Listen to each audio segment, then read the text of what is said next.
The Kurds, they're the world's largest ethnic group without a country. They're spread across one of the most volatile regions in the world, and you've definitely heard of them. Kurdish militias across Iraq and Syria have gained some popularity in the United States, but there still isn't much support for an independent Kurdish state. Why is that the case? Well, it's complicated. Hey guys, I'm Sana, this is AJ Plus, and this Sunday I want to talk about why making a Kurdish state happen is gonna be tough.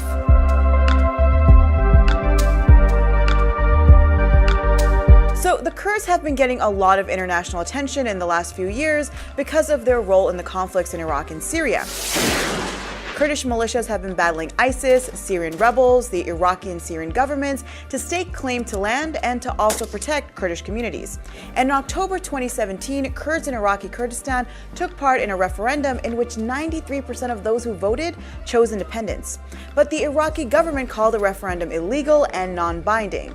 And while a referendum was considered a big moment in Kurdish political history, what happened in Iraqi Kurdistan didn't necessarily represent the direction of all Kurdish people. And Deniz Akici, a lecturer at UC Berkeley, breaks down why that's the case. There is no single Kurdish independence movement. After the World War I, Kurdistan was divided into four nation states: Iran, Iraq, Turkey, and Syria. So with that, let's roll back a bit and look at how the Kurds have ended up where they are today.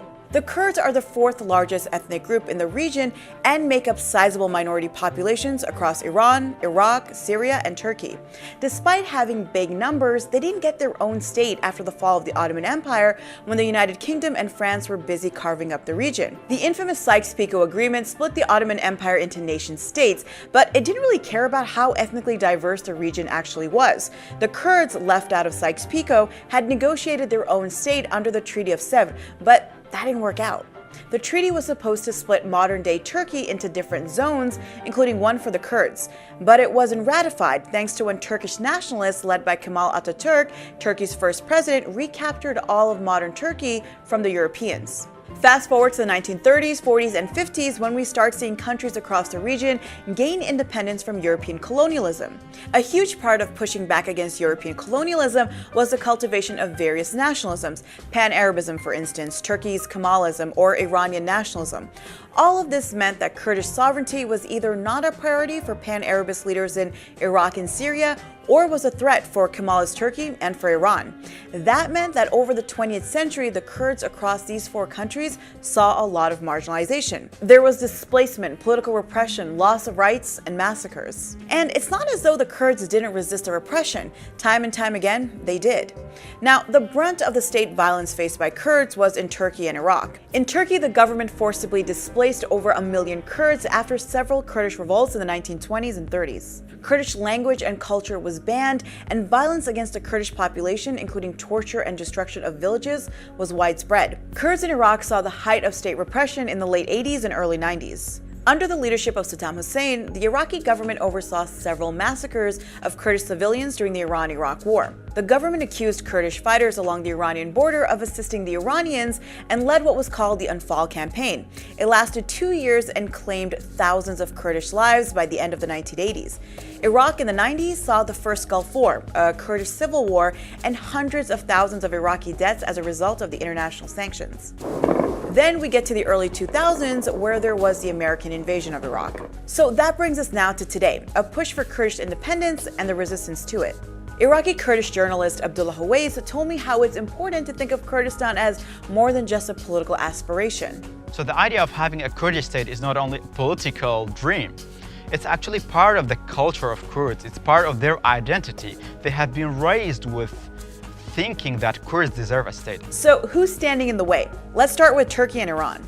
Iran and Turkey are very much against the establishment of a Kurdish state, even outside of their borders, because they fear that if there is a Kurdish political entity anywhere in the Middle East, this would threaten the so-called national unity of these two countries. Turkey considers groups like the PKK, aka the Kurdistan Workers' Party, to be terrorist groups and threats to national security. Turkey also fears an independent Kurdish state in Iraq would be used as a base for the PKK to launch attacks on the Turkish military and civilian populations. Turkish nationalists see Kurdish aspirations inside its borders and outside as a threat to, well, Turkish state identity. Remember I mentioned how back in the 1930s, Kurds were barred in Turkey from speaking their own language and practicing their own culture?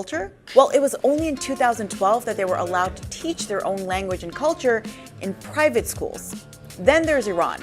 Iran also has no interest in seeing an independent Kurdish state, given its own Kurdish population in the country's northwest, as well as its relationship with Iraq. Currently, Iran has very close relations with the Iraqi government, seeing it as a buffer between itself and hostile regional neighbors. A Kurdish state that would be seen as friendly to the United States and Israel isn't exactly the most tantalizing thought for the Iranians.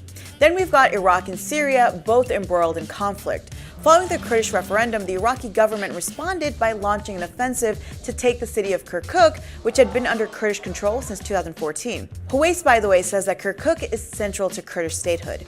Kirkuk is considered a vital part of any Kurdish project for statehood, not only because of its wealth and its oil, which is actually very important for any Kurdish state, especially economically, but also historically, Kurds think without Kirkuk, a Kurdish state would be very poor, even culturally. Then there's Syria, where Kurds have seen some reforms in recent years and where Kurdish forces have been integral in the battle against ISIS. In 2011, as protests were spreading across Syria, the government granted around 300,000 undocumented Kurds citizenship that was stripped back in 1962.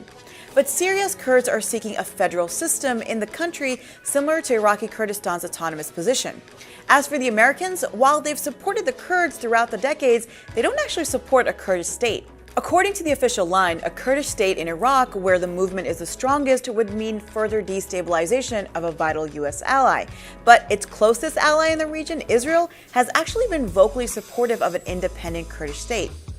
Prime Minister Benjamin Netanyahu sees Kurdistan as a potential ally for Israel in a region where it feels surrounded by, well, not that many allies. So what is the likelihood of there being a Kurdish state anytime soon or at all? Well, according to Huwais, not too likely. Kurds have realized without seeking support from the regional and international power, it's almost impossible to build a state, especially that Kurdistan is a small region and it's landlocked, surrounded by hostile countries. So for that, it's very difficult to build a state without building a strong diplomatic apparatus.